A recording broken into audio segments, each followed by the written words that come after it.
যে সত্য ক্রাইম স্টোরিটি আমি আজকে আপনাদের সামনে বর্ণনা করব সেটা আসলে অনেক ভয়ানক।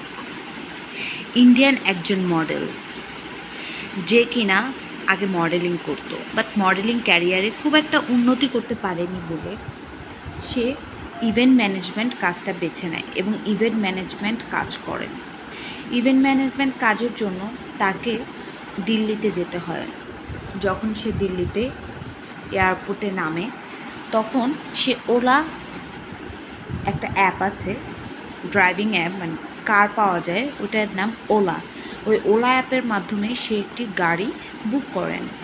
যখন সে গাড়িটি বুক করেন তখন তার গাড়িটি তার যে ডেস্টিনেশন ছিল সেখানে তাকে নামিয়ে দেয়। নামতে নামতে গাড়ির ড্রাইভারের সাথে তার কিছু কথা হলো এবং ড্রাইভারকে বলল, আমাকে ঠিক পরের দিন সকালবেলা তুমি কি পিক করতে পারবে? কারণ হচ্ছে আমি কি পরের দিন সকালবেলা আবার ওলা অ্যাপসে গাড়ি পাবো কি না তার তো কোনো নিশ্চয়তা নেই, তুমি এসে আমাকে পিক করো, ঠিক আছে? এটা কোনো অ্যাপসের মাধ্যমে না, এটা তাদের কথার মাধ্যমে বুকিংটা হলো। তখনই ওই ওলা অ্যাপসের ড্রাইভারের মনে শয়তানিটা বাঁধলো। তখন সে কী করলো? তখন সে চিন্তা করলো যে এই মহিলার কাছে অনেক স্বর্ণগহনা বা অনেক টাকা পয়সা থাকতে পারে। সেই জন্য ওলা অ্যাপসের ড্রাইভার তাকে এয়ারপোর্টের দিকে নিতে যাচ্ছিল।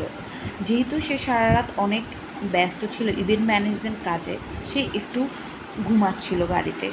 এই ঘুমানোর ক্ষেত্রে তখনই গাড়িটা অন্যদিকে মুড়িয়ে নিল এবং একটা জঙ্গলের দিকে গাড়িটা যখন নিচ্ছিল তখনই মেয়েটা জেগে উঠল। মেয়েটা জেগে ওঠার সাথে সাথে ওই ওলা অ্যাপসের ড্রাইভার তাকে ছুরি দেখিয়ে ভয় দেখাইলো এবং বললো যে তোমার কাছে যা যা আছে আমাকে দিয়ে দাও।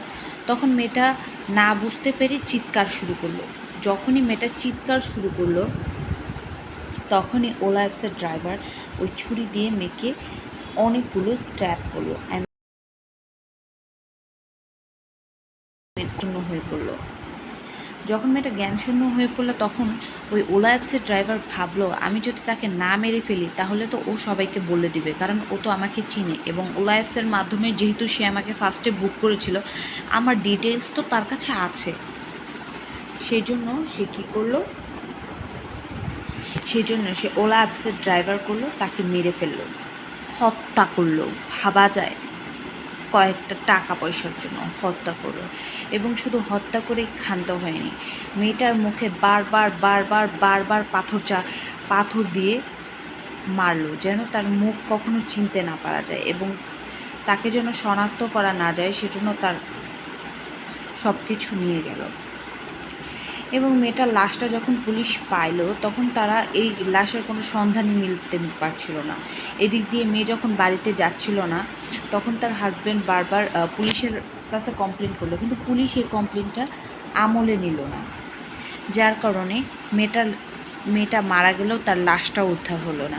লাশটা তো উদ্ধার হলো ঠিকই, পরে যেহেতু কোনো মিসিং রিপোর্ট দায়ের হয়নি, ভালোভাবে কোনো খোঁজখবর করা হয়নি, অনেক দিন খোঁজখবরের পরে যেহেতু কাউকে পাইল না সেহেতু মেয়েটাকে পুড়িয়ে দেওয়া হলো এবং মেয়ের লাশের সব কিছু জিনিস তারা রেখে দিল। ঠিক এমন অনেক দিন পর পুলিশ জানতে পারলো, পুলিশ যেহেতু ওর হাজব্যান্ড বারবার তাগাদা দিচ্ছিল পুলিশ স্টেশনে, তখন পুলিশ তখন এই কেসটা সিরিয়াসলি নিল এবং সিরিয়াসলি নেওয়ার পরে মিসিং রিপোর্ট অনুযায়ী একটা মেয়ের লাশ পাওয়া গেল। যেহেতু মেয়েটার লাশটা পাওয়া গেল সেহেতু ওই মেয়ের লাশের সাথে যা যা জিনিস পাওয়া গেল ওইটার সাথে এই মেয়ের সব কিছু মিলানো হলো এবং তার হাজব্যান্ড এবং ওই মেয়ের বাবা মা শনাক্ত করলো এইটাই তার মেয়ের লাশ। এই কেসটা থেকে আমরা কি বুঝতে পারি? এই যে আমরা উবার অ্যাপসের মাধ্যমে বা অন্যান্য অ্যাপসের মাধ্যমে আমরা যে ড্রাইভিং মানে কার বুক করি, ঠিক আছে, কিন্তু আমরা যে কথায় কথায় কিছু যে কার বুক করি মানে কথার মাধ্যমে, এই জিনিসটা আসলে একদমই ঠিক না। কারণ এই লোকটার ডিটেলস যদি থাকতো তাহলে এই লোকটা ভয় পাইতো এবং এই লোকটা কখনোই মেয়েটাকে চিন্তাই করতে চাইতো না। যেহেতু তার ডিটেলস তখন ছিল না সেহেতু সে তাকে চিন্তাই করতে যেয়ে শেষ পর্যন্ত মেয়েটাকে মেরেই ফেলে। তাই আমাদের সবাইকে সচেতন ও সাবধান হতে হবে। ধন্যবাদ।